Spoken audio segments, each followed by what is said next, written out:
Hi everybody, my name is Jean-François Galin, and today I want to show you my recipe for firebrick, for low density firebrick. So for my recipe I use clay. The clay I use for this brick is clay from my backyard. I dig from the ground. I'm dig about like 1 feet depth and starting to find some clay from the dirt. And I take this clay, I put it in a 5 gallon bucket like this. I fill with dirt the bucket like 1/3 of the bucket, and fill all the bucket with water like here. I mix it with drill and pant mixer to make all the dirt really wet and all dissolve in the water. And from there just I'm just filter this dirt water mix through this screen to remove all roots and small rock and any other debris. After that, I left it in the 5 gallon bucket for about 5 or 10 minutes. Why I did that is to remove all the sand from the mixture. After 5 or 10 minutes, all the sand is more heavy than the clay, so the sand just go down to the bottom of the bucket. When the sand is in the bottom of the bucket, after 5 minutes, I take the bucket and I just stir really slowly the clay and water mixture from the bucket, and I'm just stop when I see a color change. The color change is because the sand start to stir from the bucket too. So I'm stop from it. I see in the bottom of the bucket. I see the sand. I throw it away. I put again the water clay mixture in the bucket, and I did this like 3 or 4 times, the same process.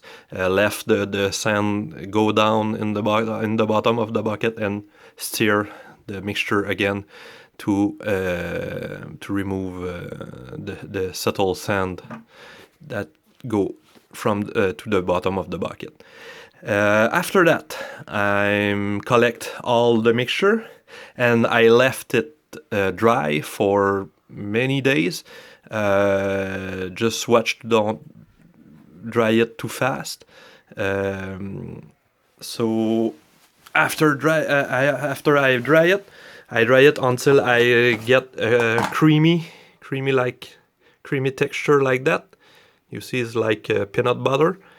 So here is my clay I collect like 3 or 4 months ago.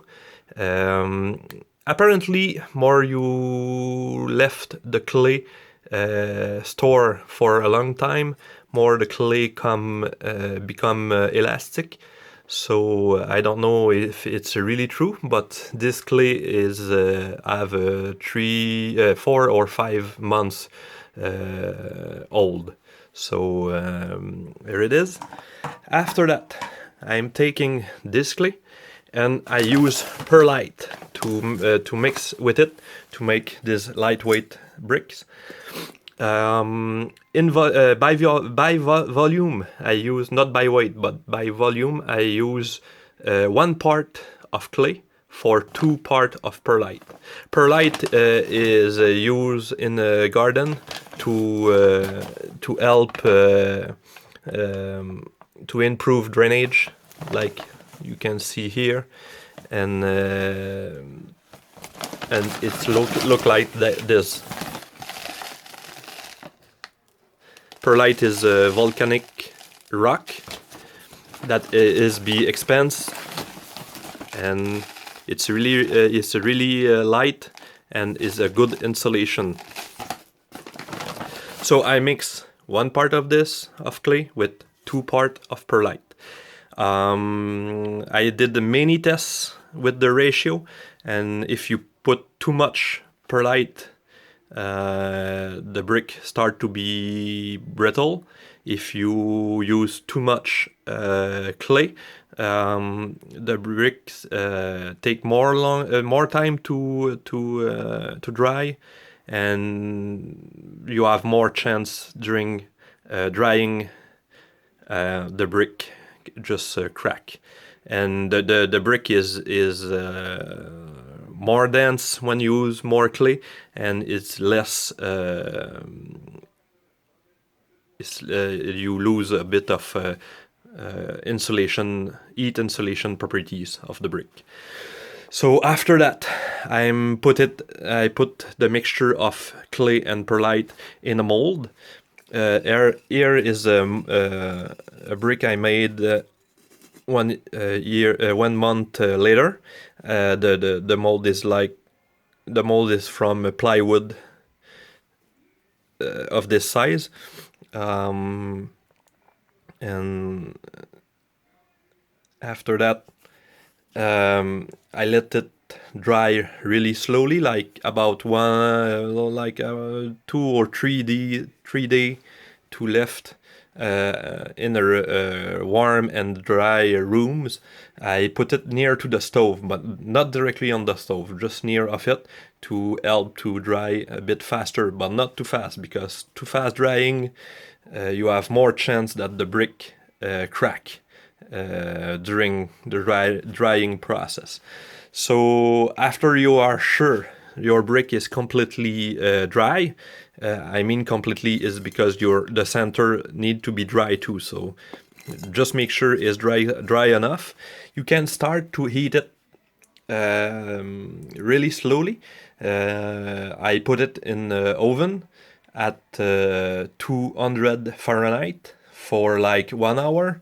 After that, I just increase the heat to 250 for another hours, and 300 and 350, and go on until I reach 400 Fahrenheit. After that, I'm ready to bake the brick, because in the oven is just for finish complete the drying process, but it's not the baking process.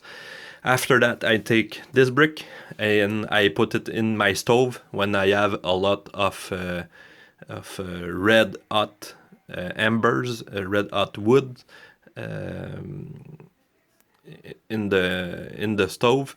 I just recover it with all the amber in the stove, and it get really hot. After like 10 or 20 minutes, when I open the door of the stove, I see the brick just glowing red hot, and it's really hot. It get really hot. What you can be done too is to recover it with charcoal, and in it the charcoal, and blow some air on the charcoal to get it really hot and get the brick bake. It's working too. I try it few many times, and it's working too. When the baking is done, your brick is ready to use. Compared to the size of the mold, the brick shrink just a little bit, not too much, not a lot, but it shrink a bit. So you need to keep it in mind, and that's it. Probably many viewers will ask why the brick is broken here. Is because I did a couple of tests of strength test. I just left it, drop it on the floor from about 3 foot or 3 or 4 feet high, and I left it drop on the concrete floor. So after many times, like 4 or 5 times, I left it hit the floor. The brick just break. So it's a good test. I'm happy with the strength of this brick because I don't think commercial brick can handle really much than few drops on the concrete floor like this brick. So I'm pretty happy. This little brick here is a test I made. It's exactly the same recipe I use for this brick, except this brick is made from clay from cat litter. I take the cat litter I have at home. It's a cat litter made from clay and with a bit of perfume in it.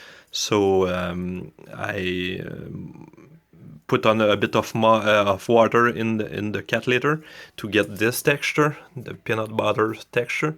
So and I make the same recipe. The weight is really light. The strength is okay, not strong like this one, but it's okay.